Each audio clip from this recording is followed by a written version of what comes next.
Hospital കോറിഡോറിൽ പിടയുന്ന നെഞ്ചോടെ തന്റെ താടിയിൽ അമർത്തി പിടിച്ചവൾ ഭിത്തിയിലേക്ക് ചാടി നിന്നു. ഓരോന്ന് ഓർക്കും തോറും നന്ദയുടെ കണ്ണുകൾ നിറഞ്ഞൊഴുകി. ഡോക്ടർ, ആദിക്ക് എങ്ങനെയുണ്ട്?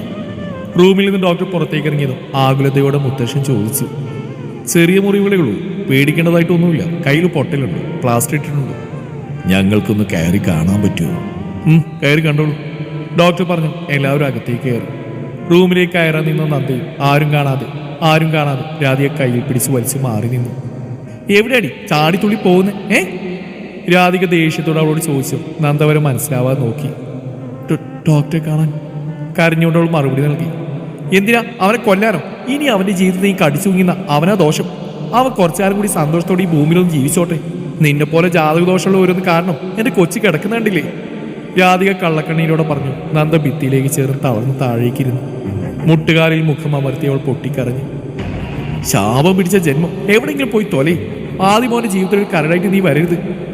അവളെ തള്ളി മാറ്റി രാധിക അവിടുന്ന് പോയി. കരഞ്ഞു തളർന്ന നന്ദ അവിടെ ഇരുന്നു. കുറച്ചു നേരം അവിടെ ഇരുന്നു എന്തോ തീരുമാനിച്ചുറപ്പിച്ചവൾ പുറത്തേക്ക് പോയി. മോനെ, എന്താടാ വണ്ടി ഓടിക്കുമ്പോൾ ശ്രദ്ധിക്കണ്ടേ? എത്ര വട്ടം ഞാൻ പറഞ്ഞിട്ടുണ്ട് സ്പീഡ് പാടില്ല എന്ന്. ആദിയുടെ നെറ്റിയിലെയും കയ്യിലെയും മുറിവിൽ തലോടി വൈഷ്ണവി സങ്കടത്തോടെ പറഞ്ഞു. അവർ പറയുന്നത് ശ്രദ്ധിക്കാതെ ആദിയുടെ കണ്ണുകൾ ചുറ്റും പാഞ്ഞു. ദേവയുടെ അവൻ അവിടെ നിൽക്കുന്നവരോട് ചോദിച്ചു. ഇത്രയും നേരം ഇവിടെ ഉണ്ടായിരുന്നല്ലോ, അതെവിടെ പോയി? മുത്തശ്ശി പറഞ്ഞു. ആദിയിലൊരു ഭയമുണ്ടായി. ആമി, നീ ഒന്ന് നോക്കിയിട്ട് വന്നേ. ആദി പറഞ്ഞു. ആമി പുറത്തേക്ക് ഇറങ്ങി. അവിടെയെല്ലാം നന്ദയെ അന്വേഷിച്ചു. അവിടെയെങ്കിലും അവളെ കണ്ടില്ല. ഈ ഏടത്തി ഇതെവിടെ പോയി? അതും ആലോചിച്ച് ആമി താഴേക്കുള്ള സ്റ്റെപ്സ് ഇറങ്ങാൻ പോയപ്പോഴാണ് പിന്നിൽ നിന്ന് രാധികളെ വിളിച്ചത്. നീ ഇതെവിടെ പോവാമി? ഏടത്തി ഇവിടെയൊന്നും കാണാനില്ല. അവൾ താഴെ ഏതോ ചെറുക്കനായിട്ട് സംസാരിച്ച് നിൽപ്പുണ്ടായിരുന്നു. ഇത്രയും നേരം ഇവിടെ ഉണ്ടായിരുന്നല്ലോ, ആമി ഒരു സംശയത്തോട് ചോദിച്ചു. ആർക്കറിയാം, ചിരിച്ചോടി ഞാൻ താഴെ നിൽക്കുന്നത് കണ്ടു. അവൾ ഇനി അവൻ്റെ കൂടെ പോയി കാണും. അമ്മ ഇനി ഓരോന്ന് പറഞ്ഞ ആദ്യമായിട്ട് പ്രാന്തെടുപ്പിക്കണ്ട. വീട്ടിൽ വെച്ച് അമ്മ പറഞ്ഞൊക്കെ ആദ്യമായിട്ട് അറിഞ്ഞാൽ എന്ത് ചെയ്യുന്ന ഓർത്ത് നോക്കുന്നത് നല്ലതായിരിക്കും. ഞാനതിന് കള്ളൊന്നും പറഞ്ഞില്ലല്ലോ, സത്യമല്ലേ അതൊക്കെ? അമ്മയോട് തർക്കിക്കാൻ ഞാനില്ല. അതും പറഞ്ഞ് ആമി താഴേക്ക് പോയി. അവിടെയെല്ലാം നന്ദയെ അന്വേഷിച്ചു. ഈ സമയം ടെൻഷനോടെ റൂമിലിരിക്കായിരുന്നു ആദി. ദേവ് ഇവിടെ ആമി? റൂമിലേക്കായിരുന്നു ആമിയെ നോക്കി ആദി ചോദിച്ചു. ഇവിടെയും കാണാനില്ല ഏട്ടാ, ഞാൻ എല്ലായിടത്തും നോക്കി. കാണാനില്ലെന്നോ? നിങ്ങളുടെ കൂടെ അല്ലായിരുന്നു ഇത്രയും സമയം? അവൻ ദേഷ്യത്തോടെ ആരൊരു ബെഡിൽ നിന്ന് എഴുന്നേറ്റു. മോനെ, എന്ത് ഈ ചെയ്യുന്നു? ഇവിടെ കിടക്ക്. വൈഷ്ണവി അവന്റെ കയ്യിൽ പിടിച്ചു. ആദ്യ കൈകൾ തട്ടിമാറ്റി പുറത്തേക്ക് പോയി. ആദി, നീ റെസ്റ്റ് എടുക്ക്, ഞങ്ങൾ പോയി നോക്കിയിട്ട് വരാം. വേണ്ട, എന്റെ പെണ്ണിനെ ഞാൻ തന്നെ നോക്കിക്കോളാം. ഇത്രയും നേരം നിങ്ങളുടെ കൂടെ ഉണ്ടായിട്ട് നോക്കാൻ പറ്റില്ലല്ലോ. ദേഷ്യത്തോടെ ടേബിളിൽ നിന്ന് ഗ്ലാസ് വലിച്ച് താഴേക്ക് ഇട്ട് ഫോൺ എടുത്ത് അവൻ പുറത്തേക്ക് നടന്നു. നടക്കുമ്പോൾ കാൽമുട്ടി ചെറുതായി വേദനിച്ചെങ്കിലും ആദ്യം ഒന്നും കാര്യമാക്കിയില്ല. അവന്റെ കണ്ണുകൾ അവിടെ മൊത്തം അവളെ തേടി. സ്റ്റെപ്പ് ഇറങ്ങി താഴേക്ക് പോയി. താഴെ അവളെ കണ്ടില്ല. ഫ്രണ്ടിൽ നിൽക്കുന്ന സെക്യൂരിറ്റിയെ കണ്ട് അവൻ ഫോൺ ഓപ്പൺ ചെയ്ത് നന്ദയുടെ ഫോട്ടോ അയാൾ കാണിച്ചു. ഈ കുട്ടിയെ കണ്ടോ? മേഡം കുറച്ചു നേരം മുമ്പ് കരഞ്ഞുകൊണ്ട് ഒരു ഓട്ടോയിൽ കയറി പോകുന്നുണ്ട് സാർ. കരഞ്ഞുകൊണ്ടോ? പെട്ടെന്ന് എന്തു പറ്റി? ആദ്യം സംശയത്തോടെ നിന്നിട്ട് ഫോൺ എടുത്ത് മോഹനെ വിളിച്ചു. അച്ഛാ, നന്ദ അവിടെ എത്തിയോ? ഫോൺ എടുത്തു ആദ്യം ചോദിച്ചു. ഇല്ല മോനെ, ഇങ്ങോട്ട് വരുന്ന കാര്യമൊന്നും പറഞ്ഞില്ലല്ലോ. ഞാൻ സാധനം എടുക്കാൻ മാർക്കറ്റിൽ വന്നാ. ഓക്കെ അച്ഛാ, ഞാൻ വിളിക്കാം. ആദ്യം ഫോൺ കട്ട് ചെയ്ത് പെട്ടെന്ന് പുറത്തേക്ക് പോയി. ഒരു ഓട്ടോ വിളിച്ച് നന്ദയുടെ വീട്ടിലേക്ക് പോയി. ഓട്ടോയിലിരിക്കുമ്പോൾ അവളുടെ കൈകൾ താലിയിൽ മുറുകിയിരുന്നു. ഓരോന്നോർത്ത് അവൾ കരഞ്ഞുപോയി. ഓട്ടോ ഡ്രൈവർ അവൾ ഇടയ്ക്കിടയ്ക്ക് ശ്രദ്ധിച്ചു. സാരി തുമ്പെടുത്ത് അവൾ വായിലേക്ക് വെച്ച് ശബ്ദം പുറത്തു വരാതെ വിങ്ങിപ്പൊട്ടി. കൊച്ചേ, പറഞ്ഞ സ്ഥലത്തി.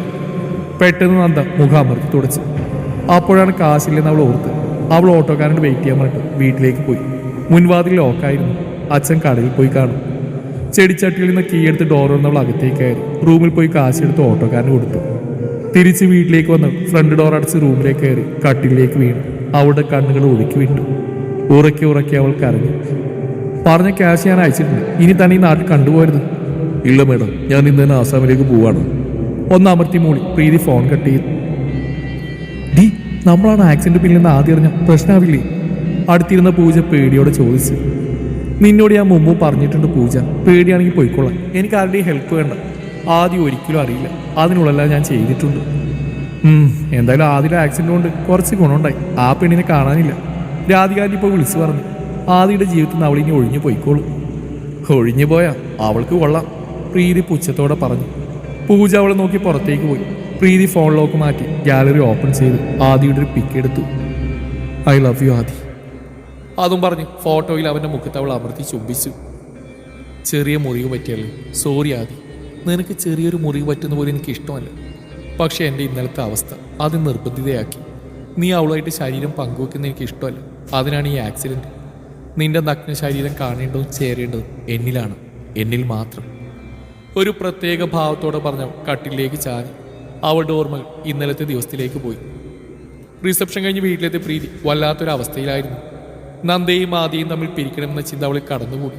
പെട്ടെന്ന് പ്രീതി അവളുടെ ഫ്രണ്ട് റോസിനെ വിളിച്ച് കാര്യം പറഞ്ഞു. അവൾ പറഞ്ഞതാണ് ആക്സിഡന്റ് പ്ലാൻ. റോസ് തന്നെ ഒരാളെ ഏർപ്പാടാക്കി കൊടുത്തു. പിന്നെ ആദ്യം വീട്ടിൽ നിന്ന് പുറത്തിയടിക്കാനേ ആലോചിച്ചു. ആശുപത്രിയിൽ നിന്ന് ഫോം വിളിച്ച് എമർജൻസി ഉണ്ടെന്ന് പറഞ്ഞാൽ ആദ്യം ഉറപ്പായും വരുമെന്നറിയാം. അങ്ങനെ ഹോസ്പിറ്റലിലേക്ക് പോയി. ഒരു പർദ്ദ അവളുടെ കയ്യിലുണ്ടായിരുന്നു. ആരും തിരിച്ചറിയാതിരിക്കാൻ അതിട്ടാണ് അവൾ പോയത്. പക്ഷെ അങ്ങനെ ഒരു കള്ള അവൾക്ക് പറയേണ്ടി വന്നില്ല. ഒരു സീരിയസ് കേസ് വന്നു. ആഗ്രഹപ്രകാരം ആദ്യം തന്നെ ആശുപത്രിക്കാർ വിളിച്ച്. കുറച്ചു നേരത്തിന് ശേഷം ആദ്യം ആശുപത്രിയിലെത്തി. പ്രീതി വിളിച്ച പ്രകാരം റോസ് ഏർപ്പാടാക്കിയ ആൾ ഹോസ്പിറ്റലിന് പുറത്തു വന്നു. തിരിച്ചു പോകാൻ നേരം ആദിയുടെ കാറ് പണിയുന്നതിനാൽ ആശുപത്രിയിലെ സ്റ്റാഫിന്റെ ബൈക്കിലാണ് ആദി വീട്ടിലേക്ക് പോയത്. അപ്പം എല്ലാം പറഞ്ഞ പോലെ ചെറിയൊരു ആക്സിഡന്റ്, അത്രേ ആകുള്ളൂ. എല്ലാം പറഞ്ഞേൽപ്പിച്ച് പ്രീതി അവിടുന്ന് മാറി. ആദി ഹോസ്പിറ്റലിൽ നിന്ന് ഇറങ്ങിയതും അയാളുടെ കാറും ആദിയുടെ ബൈക്കിന്റെ പുറകിലായി പിന്തുടർന്നു. പുറകിൽ കാർ വരുന്ന ശ്രദ്ധിച്ച ആദി ബൈക്ക് സൈഡിലാക്കിയതും ആ കാറ് ബൈക്കിലേക്ക് ഇടിക്കാനായി വന്നു. പെട്ടെന്ന് ആദി ബൈക്ക് വെട്ടിച്ചതും ബാലൻസ് പോയി അവർ റോഡിലേക്ക് വീണു. പ്ലാൻ സക്സസ് ആയെന്ന് പ്രീതിക്ക് മെസ്സേജ് അയച്ച് കാർ ഓടിച്ചയാൾ അവിടുന്ന് പോയി. നീ എൻ്റെയാണ് ആദി. എല്ലാം ഓർക്കെ പ്രീതിയുടെ ചുണ്ടുകൾ ഉരുവിട്ടു. കോളിംഗ് ബെൽ ശബ്ദം കേട്ട് നന്ദ ബെഡിൽ നിന്ന് എഴുന്നേറ്റു. കരഞ്ഞ് കരഞ്ഞ് അവളുടെ മുഖമെല്ലാം ചുമന്നിരുന്നു. അച്ഛൻ വന്നോ എന്നിങ്ങനെ കണ്ട അച്ഛന് വിഷമം. അവൾ വേഗം പോയി മുഖം കഴുകി കണ്ണൊക്കെ തുടച്ചു. പിന്നെയും പിന്നെയും കോളിംഗ് ബെൽ ശബ്ദം കേട്ടു. ദാ വരുന്നു. അവൾ ഉറക്കെ പറഞ്ഞുകൊണ്ട് ഓരോന്നും കാണുന്നു. മുഖമെല്ലാം വലിഞ്ഞു മുറി നിൽക്കുന്ന ആദിയാണ്. അവന്റെ കയ്യിലെ പ്ലാസ്റ്ററും നെറ്റിയിലെ കെട്ടുമൊക്കണ്ട് അവൾ വിങ്ങിപ്പൊട്ടി. അവൻ ഡോറടച്ച് അവളുടെ കയ്യിൽ പിടിച്ചു വലിച്ച് റൂമിലെ ബെഡിലേക്ക് തള്ളിയിട്ടു. അവന്റെ ദേഷ്യം കണ്ട് പെട്ടെന്ന് അവൾ ബെഡിൽ നിന്ന് എഴുന്നേറ്റിരുന്നു. പേടിയോടെ അവനെ നോക്കി. ആദ്യ ഫോൺ എടുത്ത് അച്ഛനെ വിളിച്ച് നന്ദ വീട്ടിലുണ്ടെന്ന് പറഞ്ഞു. കട്ടിലിൽ നിന്ന് അവൾ എഴുന്നേൽക്കാൻ പോയതും അവന്റെ വലതുകരം അവളുടെ ഇടതുകളിൽ പതിഞ്ഞു. അടിയുടെ ശക്തിയിൽ അവൾ കട്ടിലേക്ക് വീണുപോയി. വായിൽ രക്തം കിരിഞ്ഞിറങ്ങിയതുപോലെ അവളുടെ കണ്ണുകൾ നിറഞ്ഞൊഴുകി. ആരെ കാണാൻ ഇറങ്ങിയാടി ഒറ്റക്ക്? ആദ്യം അലറി പറഞ്ഞു. നന്ദ പേടിച്ചു പോയി. പറയടി, ആരോടും പറയാതെ ഇങ്ങോട്ട് വന്നെന്തിനാ? മനുഷ്യന് മനസ്സമാനം തരില്ലേ? ദേഷ്യത്തിൽ മേശയിലിരുന്ന സാധനങ്ങൾ തട്ടിത്തെറിപ്പിച്ച് അവൻ അലറി. ശാപം പിടിച്ച ജന്മം, മനസ്സമാനം തരില്ല. രാധികയുടെയും ആദിയുടെയും വാക്കുകൾ നന്ദയുടെ ചെവിയിൽ പിന്നെയും മുഴങ്ങി. സങ്കടവും ദേഷ്യവും എല്ലാം കൂടി അവൾ വരിഞ്ഞു മുറുക്കി. പറയാൻ ആദി വീണ്ടും അലറി. മനസ്സമാനം കിട്ടുന്നില്ലെങ്കിലേ എന്നെ ഉപേക്ഷിച്ചേക്ക്. നന്ദ ദേഷ്യത്തോടെ മറുപടി നൽകി. എന്താ പറഞ്ഞു? ആദി പകപ്പോടെ അവളെ നോക്കി. ഒരു നിമിഷം അവൾ അവന്റെ മുഖത്തേക്ക് നോക്കി നിന്നു. അവന്റെ നീലക്കണ്ണുകളിൽ നിഴലിച്ചിരിക്കുന്ന വേദന അവൾക്ക് മനസ്സിലായി. അവളുടെ മനസ്സും വെന്തു നേറി. ആ വാക്കുകൾ കേട്ട ദേഷ്യത്തിലും വല്യമ്മയുടെ വാക്കുകൾ തീർത്ത ആഘാതത്തിലും പറഞ്ഞു പോയതാണ്. എന്റെ ജന്മം കാരണമല്ലേ അമ്മ മരണപ്പെട്ടത്. ഞാൻ കൂടെയുള്ളപ്പോൾ ഡോക്ടർ വല്ലതും സംഭവിച്ചാൽ അതെനിക്ക് സഹിക്കാനാവില്ല. അതുകൊണ്ടാണ് അങ്ങനെ പറഞ്ഞത്. പക്ഷെ ഡോക്ടർ ഉപേക്ഷിക്കാൻ എനിക്ക് കഴിയുമോ? ഇല്ല, ഒരിക്കലും ആവില്ല. അവൾ അവനെ അഭിമുഖീകരിക്കാനാവാതെ പെട്ടെന്ന് തിരിഞ്ഞെന്നു. ഡോക്ടർ എന്നെ ഉപേക്ഷിച്ചോളൂ, മനസ്സിന്റെ വിങ്ങലടക്കി അവൾ പറഞ്ഞു. അത് പറയുമ്പോൾ അവളുടെ കൈകൾ താരിയിൽ മുറുകി. ഹൃദയം വേദന കൊണ്ട് പിടഞ്ഞു. ഓരോ വാക്കും അവളുടെയും അവൻ്റെയും ഹൃദയത്തെ കീറി മുറിച്ച്. തൻ്റെ മുഖത്തേക്ക് നോക്കാൻ നിൽക്കുന്ന അവളുടെ മുഖം അവൻ ബലമായി അവൻ്റെ മുഖത്തിന് നേർക്കാക്കി. അവൻ അവളുടെ കണ്ണുകളിലേക്ക് നോക്കി. നിറഞ്ഞു തുളുമ്പി നിൽക്കുന്ന അവളുടെ കണ്ണുകൾ അവൻ്റെ ഹൃദയത്തെ കീറി മുറിച്ചു. ഒരിക്കലും കണ്ണീർ വീഴ്ത്തരുതെന്നാണ് താൻ ആഗ്രഹിച്ചത്. ഒരു വേദനയും കൊടുക്കാതെ പൊന്നുപോലെ നോക്കണമെന്ന്. പെട്ടെന്ന് അവളെ കാണാതായ ദേഷ്യത്തിനും ടെൻഷനിലും ആ അവസ്ഥയിൽ തല്ലിപ്പോയതാണ്. അവൻ്റെ കൈകൾ അവളുടെ കവിലായി തലോടി. മനസ്സുകൊണ്ടവൻ അവളോട് ക്ഷമയാചിച്ചു. അവളുടെ കരം അവൻ്റെ വലതു കൈയിൽ പിടുത്തമിട്ടതും അവൻ അവളെ രൂക്ഷമായി നോക്കി. അവൾ പേടിച്ച് കൈയെടുത്തു. അവൻ്റെ വലതു കൈ അവളുടെ കഴുത്തിലേക്ക് നീണ്ടു. പെട്ടെന്ന് അവൾ പിന്നോട്ടാഞ്ഞു. ഇടുപ്പിലൂടെ അവളെ ചേർത്ത് നിർത്തി അവൻ അവളെ ഭിത്തിയിലേക്ക് ചേർത്തു. അവളുടെ ദേഹത്തേക്ക് അവൻ അമർന്നു നിന്നു. അവൾ അവനെ തള്ളി മാറ്റാൻ ശ്രമിച്ചു. അവളുടെ എതിർപ്പുകളെല്ലാം വിഫലമായി. കഴുത്തിൽ കിടന്ന താലിമാല അവൻ ഉയർത്തി കാണിച്ചു. ഇതെന്താ? പറയടി, ഇതെന്താന്ന്? അവൾ മറുപടി പറയാത്തതുകൊണ്ട് അവൻ പിന്നെയും അലറി. താലിമാല. ഇതിന്റെ മഹത്വം നിനക്കറിയാമോടി? ഒരു ദിവസം പോലും തികഞ്ഞില്ല ഇത് നിന്റെ കഴുത്തിൽ ഞാൻ കെട്ടിയിട്ട്. അപ്പോഴേക്കും അവിടെ ഒരു ഡയലോഗ്. ഞാൻ ദേഷ്യത്തിലെന്തോ പറഞ്ഞെന്ന് പറഞ്ഞ് ഉപേക്ഷിച്ചു പോകാൻ മാത്രമേ ഉള്ളൂ നമ്മൾ തമ്മിലുള്ള ബന്ധം. ഇതിന്റെ വില നിനക്കറിയാമോ? അറിയായിരുന്നെങ്കിൽ നീ എന്നോട് പറയായിരുന്നോ ഉപേക്ഷിക്കാൻ? വലിച്ച് പൊട്ടിക്കിട്ടത് ഞാൻ. അവളുടെ കണ്ണിൽ നോക്കിയാൽ ചോദിച്ചതും അവൾ ഞെട്ടിത്തരിച്ചു. അവൻ്റെ കൈകളിൽ പിടിച്ചവൾ തടഞ്ഞു. വേണ്ട, അങ്ങനെ ചെയ്യരുത്. ഹ, അതെന്തു പറച്ചില്ല? നീയല്ലേ എന്നെ ഉപേക്ഷിക്കാൻ പറഞ്ഞേ? അപ്പൊ ഈ താലി പൊട്ടിച്ചിട്ടാവാം. അവൻ താലിയിൽ പിടിമുറുക്കിയതും അവൾ ബലമായി അവൻ്റെ കൈകൾ അതിൽ നിന്ന് വിടുവിച്ചാലും തള്ളിമാറ്റാൻ ശ്രമിച്ചു. അടങ്ങി നിൽക്ക് ദേവ, എന്നെ ഒരു കൈ വയ്യാണ്ടിരിക്കുക, കൂടുതൽ കുതറാതെ. അവൻ പറഞ്ഞു കേട്ടതും അവൾ പിടയാതെ അവൻ്റെ കൈകളിൽ അടങ്ങിയെന്ന് അവൻ അവളുടെ ഇടുപ്പിലൂടെ ചേർത്ത് പിടിച്ചു. എന്നെ വിട്. ഇടുപ്പിൽ പിടിച്ച കൈകൾ പിടിച്ചു മാറ്റാൻ ശ്രമിച്ചവൾ പറഞ്ഞു. എന്റെ മുഖത്തോട്ട് നോക്ക്. എന്റെ മുഖത്തേക്ക് നോക്കാനാ പറഞ്ഞേ? അവൻ ദേഷ്യത്തോടെ പറഞ്ഞു. അവൾ പേടിയോടെ അവൻ നോക്കി. പറ, ഇന്ന് ഹോസ്പിറ്റലിൽ നിന്ന് വീട്ടിലേക്ക് വരാൻ കാരണം എന്താ? ആരോടും പറയാതെ ഇപ്പൊ ഇവിടേക്ക് വന്നതിന്റെ കാരണം? ഒന്നുമില്ല. കള്ളം പറയുന്നത് എനിക്ക് ഇഷ്ടമല്ല ദേവ, നീ പറയുന്നുണ്ടോ? ദേഷ്യത്തോടെയുള്ള അവന്റെ ശബ്ദം കേട്ടത് അവൾ എന്തു പറയണമെന്നറിയാതെ കുഴങ്ങി. പറ, നിന്റെ മനസ്സ് വിഷമിപ്പിക്കുന്ന എന്തോന്ന് അവിടെ നടന്നിട്ടുണ്ടെന്ന് എനിക്കറിയാം. നീയായിട്ട് പറഞ്ഞ അത്രയും നല്ലത്. അത് കേട്ടതും അവൻ അവളെ ഞെട്ടിത്തരിച്ച് നോക്കി. തന്നെ ഇത്രയും മനസ്സിലാക്കിയിട്ടുണ്ടോ? അവൾ മനസ്സിലായി ആലോചിച്ചു. അവൾ പിന്നെയും ചോദിച്ചിട്ടും അവളൊന്നും പറഞ്ഞില്ല. ശരി, നീ പറയണ്ട. അവൻ അവളെ മാറ്റി പുറത്തേക്ക് ഇറങ്ങി. തറയിൽ പൊട്ടിക്കിടന്ന കുപ്പിയുടെ ചില അവന്റെ കാലിലേക്ക് തുളഞ്ഞു കയറി. അവൾ ആകുലതയോടെ അവൻ നോക്കി. ദേവേട്ട. അവൾ പെട്ടെന്ന് അവനെ ചേർത്ത് പിടിച്ച് ബെഡിലായി ഇരുത്തി. അവൻ അവളുടെ വിളിയിൽ ഞെട്ടിയിരുന്നു പോയി. ഡോക്ടർ എന്നല്ലാതെ അവൾ തന്നെ വേറൊന്നും വിളിച്ചിട്ടില്ല. ആ വിളി അവളായിട്ട് മാറ്റാൻ ഒരുപാട് ആഗ്രഹിച്ചിട്ടുണ്ട്. ആദ്യമായിട്ടാണ് അവൾ അങ്ങനെ വിളിക്കുന്നത്. അവന്റെ കണ്ണുകൾ ആ അവസ്ഥയിൽ സന്തോഷത്താൽ തിളങ്ങി. തറയിൽ കുപ്പി പൊട്ടിക്കിടന്ന് കണ്ടൂടെ? അവൻ അവളുടെ മുഖത്തേക്ക് നോക്കി. കണ്ണുകൾ രണ്ടും നിറഞ്ഞൊഴുകുന്നുണ്ട്. താൻ അനുഭവിക്കുന്നതിനേക്കാൾ വേദന അവൾ അനുഭവിക്കുന്നുണ്ടെന്ന് അവന് തോന്നിപ്പോയി. അവൾ അവന്റെ കാലെടുത്ത് തന്റെ മടിയിലേക്ക് വെച്ച് അവന്റെ കാലിലായി തുളഞ്ഞു കയറിയ ചെറിയ കുപ്പിച്ചില് പുറത്തേക്ക് എടുത്തു. വേദന കൊണ്ട് അവൻ എരിവ് വലിച്ചു. അവളുടെ കണ്ണീർ അവന്റെ പാദങ്ങളിൽ വീണു. അവൾ അവിടുന്ന് എണീറ്റ് ഫസ്റ്റ് എയ്ഡ് ബോക്സ് എടുക്കാൻ പോയതും ആദിയുടെ കൈകൾ അവൾ മുറുകി. എവിടെ പോവാ? മുറിവ് ക്ലീൻ ചെയ്യണ്ടേ? വേണ്ട, ഇതൊക്കെ ചെയ്യാൻ നീയല്ലേ ഉപേക്ഷിച്ച് പോകാനൊക്കെ പറഞ്ഞ്. വാശി കാണിക്കേണ്ട സമയമല്ല ഇത്. ബ്ലഡ് പോകുന്നു, വിടില്ല ദൈവം. ഇന്ന് ഹോസ്പിറ്റലിൽ വന്ന നീ പെട്ടെന്ന് ഇവിടത്താനുള്ള കാരണം പറയാതെ ഞാൻ നിന്നെ വിടില്ല. പ്ലീസ് വിട്. നീ പറയുന്നവരെ ഞാനിവിടെ ഇരിക്കും, നീയും. അവൾ അവന്റെ കാലിലേക്ക് നോക്കി. മുറിവിൽ നിന്ന് ബ്ലഡ് ഒഴുകുന്നു. അവന്റെ വാശി നിറഞ്ഞ മുഖം നോക്കി അവൻ അവളെ നോക്കി ഇരിക്കുകയായിരുന്നു. പറ. അത് എന്റെ ജാതകദോഷം കാരണമാണ് ഡോക്ടർക്ക് ഇങ്ങനെ വന്നത്. അവളുടെ മറുപടി കേട്ടത് അവൻ മനസ്സിലാവാതെ അവളെ നോക്കി. എങ്ങനെ വന്നെന്ന്? ആക്സിഡന്റ്. നീ എന്താ ജ്യോതിഷം പഠിച്ചിട്ടുണ്ടോ?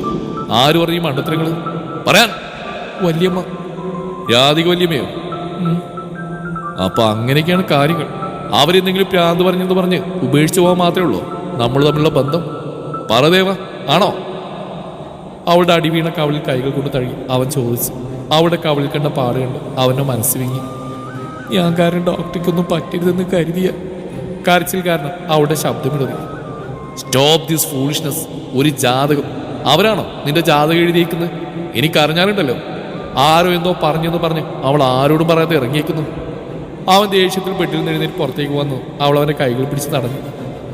മുറിവ് ഡ്രസ്സ് ചെയ്ത് തരാം. വേണ്ട, നീ ചെയ്യണ്ട. എന്നെ വേണ്ടെന്ന് പറഞ്ഞല്ലേ? അപ്പൊ എനിക്ക് വേദനിച്ചാൽ നിനക്കെന്താ? അത് കേട്ടത് അവൾ അവനെ കൂർപ്പിച്ച് നോക്കി. എന്താടി? ഇവിടെ ഇരിക്കൂ. ഇല്ല, ഞാനെല്ലാം പറഞ്ഞില്ലേ, പിന്നെന്താ? അപ്പൊ എനിക്കങ്ങനെ പറയാൻ തോന്നി. ഇപ്പൊ ഇങ്ങനെ ചെയ്യാൻ തോന്നി. പ്ലീസ് ഇവിടെ ഇരിക്കൂ. ഇല്ല. അവൾ ബലമായി അവന്റെ കയ്യിൽ പിടിച്ചോണ്ട് പെട്ടി. ഞാനെല്ലാം പറഞ്ഞില്ലേ, പിന്നെന്താ? അപ്പൊ എനിക്കങ്ങനെ പറയാൻ തോന്നി. ഇപ്പൊ ഇങ്ങനെ ചെയ്യാൻ തോന്നി. പ്ലീസ് ഇവിടെ ഇരിക്കൂ. ഇല്ല. അവൾ ബലമായി അവന്റെ കയ്യിൽ പിടിച്ചോണ്ട് ബെഡിലേക്ക് ഇരുത്തി. അവനൊന്നും പറയാതെ അവിടെ ഇരുന്നു. അവൾ വേഗം പോയി ഫസ്റ്റ് എയ്ഡ് ബോക്സ് കൊണ്ടുവന്ന് അവന്റെ കാലിന്റെ മുറിവിലേക്ക് മരുന്ന് തേച്ചു കൊടുത്തു. അവൾ പതിയെ അവിടെ ഊതി കൊടുത്തു. അവളുടെ ചുടുശ്വാസം ഏറ്റതും ആ ഒരു സുഖമുള്ള വേദന അവനിൽ ഉണർന്നു. മുറിവെല്ലാം ഡ്രസ്സ് ചെയ്ത് അവൾ എഴുന്നേറ്റു. അവൻ പെട്ടെന്ന് ബെഡിൽ നിന്ന് എഴുന്നേൽക്കാൻ പോയി. എവിടെ പോവാ? ഇവിടെ ഇരിക്കും കുറച്ചു നേരം. കാൽ വേദനയാണല്ലേ? കാലല്ല, മനസ്സിലാ വേദന. നിനക്കെന്നെ ഉപേക്ഷിക്കാൻ കഴിയോ ദേവ? ഒരിക്കലും കഴിയില്ലെന്ന് അവളുടെ മനസ്സ് അലറി പറഞ്ഞു. പറ, നിനക്ക് കഴിയും? അവളെ ബെഡിലേക്ക് പിടിച്ചിരുത്തി അവളുടെ കണ്ണുകളിലേക്ക് നോക്കി അവൻ ചോദിച്ചു. അവളുടെ കണ്ണുകൾ നിറഞ്ഞു. പറ മോളെ. അവളില്ലെന്ന് തലയാട്ടി അവൻ്റെ നെഞ്ചിലേക്ക് ചാഞ്ഞ് പൊട്ടിക്കരഞ്ഞു. അവൻ അവളെ ചേർത്ത് നെറുകയിൽ ചുണ്ടുകൾ അമർത്തി. മതി ദേവ. കരഞ്ഞുകൊണ്ടിരുന്നവൾ അവൻ തലയിൽ തലോടി ആശ്വസിപ്പിച്ചു. അവൻ അവളുടെ മുഖം പിടിച്ചു വരുത്തി കണ്ണീര് തുടച്ചു നീക്കി. കവിളിൽ അവൻ്റെ വിരൽപ്പാട് കണ്ടതും അവൻ്റെ ചുണ്ടുകൾ അവിടെ അമർന്നു. സോറി മോളെ, അപ്പോഴത്തെ മാനസികാവസ്ഥയിൽ തല്ലിപ്പോയത്. സോറി. അവൻ്റെ കണ്ണീർ അവളുടെ കവിളിലൂടെ ഒഴുകി. അവൾ പൊള്ളിപ്പിടഞ്ഞു പോയി. തൻ്റെ മുഖത്ത് അമർന്നിരിക്കുന്ന അവൻ്റെ മുഖമുയർത്തി അവൾ അവൻ്റെ കണ്ണീര് തുടച്ചു നീക്കി. അവൻ അവളെ നെഞ്ചോട് ചേർത്ത് പിടിച്ച് നെറുകയിൽ അമർത്തി മുത്തി. ഡാ, നീ ഇതെവിടെയാ? എത്ര നേരം കൊണ്ട് ഞാൻ വിളിക്കുന്നു. നന്ദ എവിടെ? ആദ്യം ഫോണെടുത്ത് സഞ്ജയ് ചോദിച്ചു. ഞാൻ ദേവയുടെ വീട്ടിലാണ്. ദേവന്റെ കൂടെയുണ്ട്. അവൾ ആരോടും പറയാതെ എവിടെ പോയതാ? അമ്മയ്ക്കോട് വിഷമിച്ചിരിക്കുക. അത് ഞാൻ പറയാം. അമ്മയോട് പറഞ്ഞേക്ക് അവളെൻ്റെ കൂടെ ഉണ്ടെന്ന്. പിന്നെ വല്യമ്മ അവിടെ ഉണ്ടോ? വല്യമ്മ തിരിച്ച് വീട്ടിലേക്ക് പോയി. ഇവിടെ അമ്മയും മാത്രമേ ഉള്ളൂ. അമ്മയും കൂട്ടി നീ തറവാട്ടിലേക്ക് വാ. ഞാൻ ദേവൻ കൂട്ടി അവിടേക്ക് എത്തിക്കോളാം. ആ, ഓക്കേടാ. തൻ്റെ പെണ്ണിനെ വിഷമിപ്പിച്ചവരെ നേരിടാനായി അവൻ്റെ മനസ്സിൽ പല കണക്കൂട്ടലുകളും നടന്നു. ചപ്പാത്തി ചൂടാണോ ദേവ? നന്ദയുടെ വയറിലൂടെ വലത് കൈക്കൊണ്ട് ചുറ്റിപ്പിടിച്ച് അവളുടെ തോളിൽ താടി ചേർത്തവൻ ചോദിച്ചു. അവൻ്റെ പിടുത്തത്തിൽ അവളുടെ കയ്യിലിരുന്ന ചട്ടകൻ താഴെ വീണു. അവൻ്റെ താടിയും മീശയും കൊണ്ട് ഇക്ലിയെ അവൾ തോൾ വെട്ടിച്ചു. പേടിച്ചു പോയോ? അവളുടെ തോളിൽ ചുണ്ടുകൾ ഇഴച്ചു നീക്കിയവൻ ചോദിച്ചു. അവൻ്റെ ചുംബനത്തിൽ അവളുടെ ശരീരം വിറകുണ്ട്. മുഖം ഒരു വശത്തേക്ക് ചരിഞ്ഞു. ശരീരം തളർന്നതുപോലെ ഒരു ബലത്തിനായി അവളുടെ കൈകൾ സ്ലാബിന് മുകളിലായി അമർന്നു. അവളുടെ ഭാവമാറ്റം ആസ്വദിച്ച് അവൻ അവളുടെ ഇടങ്കഴത്തിൽ പല്ലുകളാഴ്ത്തി. അവൻ അവളിലേക്ക് ചേർന്ന് നിന്നു. അവളുടെ ടോപ്പിനുള്ളിലൂടെ വലത് കൈ കടത്തി വയറിലായി മെല്ലെ തഴുകി. ദേവാ, എന്ത് സോഫ്റ്റ് ആടി, കടിച്ചെടുക്കാൻ തോന്നുക ദേവാ. അവളുടെ ചെവിയിൽ ചെറുതായി കടിച്ചവൻ പറഞ്ഞു. അവൻ്റെ കൈകൾ വയറിൽ അമർന്നു. ദേഹമാകെ കുളിരാർന്നത് പോലെ അവളുടെ മുഖത്തേക്ക് രക്തം ഇരച്ചു കയറി. മിന്നൽ പിണർപ്പാഞ്ഞതുപോലെ അവൾ വിറച്ചുപോയി. വേണ്ട. വയറിൽ പരതിയും മുറുകിയും നടക്കുന്നവൻ്റെ കയ്യിൽ പിടിമുറുക്കി അവൾ തടഞ്ഞു. വേണം ദേവ. അവളുടെ ചെവിയുടെ താഴെ അമർത്തി ചുംബിച്ചവൻ പറഞ്ഞു. ദേവ. അവൾ വിവശയായി മൂളി. I need to measure the depth of it. അത് പറഞ്ഞതും അവൻ്റെ വലത് കൈയിലെ ചൂണ്ടുവിരൽ നാഭിച്ചൂഴിയുടെ ആളമഴന്നു. ആ ദേവേട്ട. പെരുവിരൽ കുത്തി അവൾ നിലത്തു നിന്ന് ഉയർന്നു. നാഭിച്ചൂഴിക്ക് ചുറ്റും അവൻ വിരലുകളാൽ വൃത്തം വരച്ചു. ദേവാ. മൂളാൻ പോലും ആകാതെ അവൾ തളർന്നു പോയി. I want to kiss her. നാഭിച്ചൂഴിയിൽ നിന്ന് വിരലുകൾ മാറ്റാതെ അവൻ പറഞ്ഞു. അവളുടെ ശ്വാസഗതി ഉയർന്നു. അവൻ ഉടൻ തന്നെ അവളെ തിരിച്ചു നിർത്തി ഭിത്തിയിലേക്ക് ചേർത്തു. അവളുടെ നെറ്റിയിൽ അമർത്തി മുത്തി. അവൾ കണ്ണുകൾ മുറുകെ അടച്ചു. നെഞ്ചിടിപ്പ് ഉയർന്നു. അതിൻ്റെ ഫലമായി അവളുടെ മാറിടങ്ങൾ ഉയർന്നു താഴ്ന്നു. ദേവാ. അവളുടെ ചെവിയിൽ അവൻ്റെ ചുടുശ്വാസമേറ്റത് അവളുടെ മിഴികൾ പിടഞ്ഞു. അവളുടെ വിറയിൽ കൂടി ഒരു വാക്ക് പോലും പറയാനാവാതെ അവളുടെ ശരീരം തളർന്നു പോയി. താങ്ങിനെന്നോണം അവളുടെ കൈ അവൻ്റെ തോളിൽ മുറുകി. ദേവാ. അവൻ്റെ ചുണ്ടുകൾ അവളുടെ ചെവിയുടെ താഴെ അമർന്നു. അവളുടെ ചുണ്ടുകൾ വിറകൊണ്ടു. കാതിൽ നിന്ന് അവൻ്റെ ചുണ്ടുകൾ കഴുത്തിലൂടെ അരിച്ചിറങ്ങി. ദേവ എന്ന് അവൻ്റെ ചുണ്ടുകൾ മന്ത്രിച്ചുകൊണ്ടിരുന്നു. അവളുടെ മുഖത്തും കഴുത്തിലും വിയർപ്പ് കണങ്ങൾ പൊടിഞ്ഞു. നാവ് കൊണ്ടവൻ കഴുത്തിൽ പൊടിഞ്ഞ വിയർപ്പ് തുള്ളിയെ ഒപ്പിയെടുത്തു. അവളുടെ നെഞ്ചിലേക്ക് അവൻ ചെവി ചായച്ചു. ഇടിച്ച് പൊട്ടിക്കോ പെണ്ണേ ദേവേട്ട. അപ്പോഴേക്കും അവളുടെ കൈവിരലുകൾ അവൻ്റെ മുടിയിലായി കോർത്ത് വലിച്ചു. അവളുടെ വലത് കൈ അവളുടെ വയറിലേക്ക് അരിച്ചു കയറി. മെല്ലെ മുഖം താഴ്ത്തിയവൻ ടോപ്പ് പൊക്കി. ഇളം റോസ് നിറമുള്ള വയറിൽ അവൻ തഴുകി. കണ്ണുകൾ ഉയർത്തി അവളെ നോക്കി. മുഖം ഒരു വശത്തേക്ക് ചെരിച്ച് ശ്വാസം എടുക്കുന്നവളെ കുറുമ്പോടെ നോക്കിയവൻ അവളുടെ നാഭിച്ചൂഴിയിലേക്ക് അമർത്തി ചുംബിച്ചു. കാലുകൾ കുത്തി അവൾ ഉയർന്നു. അവളുടെ ഇടുപ്പിൽ കൈകൊണ്ട് അമർത്തിയവൻ അവിടെ നാവുകൾ ആഴ്ത്തി. ദേവേട്ട. അവൻ്റെ മുടിയിൽ കോർത്ത് വലിച്ചവൾ അവളിലേക്ക് അമർത്തി. അവൻ്റെ നാഭിച്ചൂഴിക്ക് ചുറ്റും കളം വരച്ചു. ഉമിനീരിനാൽ കുതിർത്തു. മെല്ലെ അവിടെ പല്ലുകളാഴ്ത്തിയത് അവൾ അവൻ്റെ മുഖം ബലമായി മാറ്റി. ഭിത്തിയിലേക്ക് തിരിഞ്ഞെന്ന് കിതച്ച് അവനൊരു പുഞ്ചിരിയോടെ എഴുന്നേറ്റു. കിതക്കുന്ന അവളുടെ പിൻകഴുത്തിലെ വിയർപ്പ് തുള്ളികളെ ചുണ്ടുകൊണ്ട് ഒപ്പിയെടുത്തു. അവളുടെ മടിയിലേക്ക് മുഖം പൂഴ്ത്തി നിന്നു. മുടിയിൽ നിന്ന് വമിച്ച മണം അവൻ ആഞ്ഞു ശ്വസിച്ചു. എന്ത് മണമാണ് പെണ്ണെ നിനക്ക്. ഐ കാൻ കൺട്രോൾ മൈസെൽഫ് ദേവ. ദേവേട്ട. അവനൊന്ന് മൂളി. മുടികൾ വകഞ്ഞു മാറ്റി അവൻ്റെ ചുണ്ടുകൾ അവളുടെ പുറംകഴുത്തിൽ പതിഞ്ഞു. അവളുടെ ദേഹത്തേക്ക് അമർന്നിന്ന് അവളുടെ പിൻകഴുത്തിൽ ചുംബനം വർഷിച്ചു. മാതി ദേവേട്ട. കിതപ്പോടുകൂടി അവൾ പറഞ്ഞു. തളർന്നു പെണ്ണേ. അവളുടെ തോട് മൃദുവായി കടിച്ചുകൊണ്ടാൻ ചോദിച്ചു. ഒരു കൈ അവളുടെ വയറിലൂടെ ചുറ്റി വയറിൽ മൃദുവായി തഴുകിക്കൊണ്ടിരുന്നു. അവൾ ആ കൈകളിൽ പിടുത്തമിട്ട് തടഞ്ഞു. അവനവളെ തിരിച്ചു നിർത്തി നെഞ്ചോരം ചേർത്തു. നിന്നെ പൂർണ്ണമായും സ്വന്തമാക്കുന്നു നിന്റെ ഇഷ്ടത്തോടെയും സമ്മത്തോടെ ആയിരിക്കും ദേവ. പക്ഷേ ഇതുപോലുള്ള കുറുമ്പുകളൊക്കെ ഞാൻ കാണിക്കും കേട്ടോ. അവളുടെ തലയിൽ തഴുകിയവൻ പറഞ്ഞു. ഏറെ നേരം അവന്റെ ഹൃദയതാളം കേട്ടോ അവിടെ പതിഞ്ഞു. ചപ്പാത്തി കരിഞ്ഞു പോയി വരണേ. അയ്യോ! പെട്ടെന്ന് അവൾ ഗ്യാസ് സ്റ്റൗവിലേക്ക് നോക്കി. കരിഞ്ഞിരിക്കുന്ന ചപ്പാത്തി കണ്ടോ അവനെ കൂർപ്പിച്ച് നോക്കി. അവൻ കുനിഞ്ഞ് അവളുടെ ചുണ്ടിൽ അമർത്തി ചുംബിച്ചു.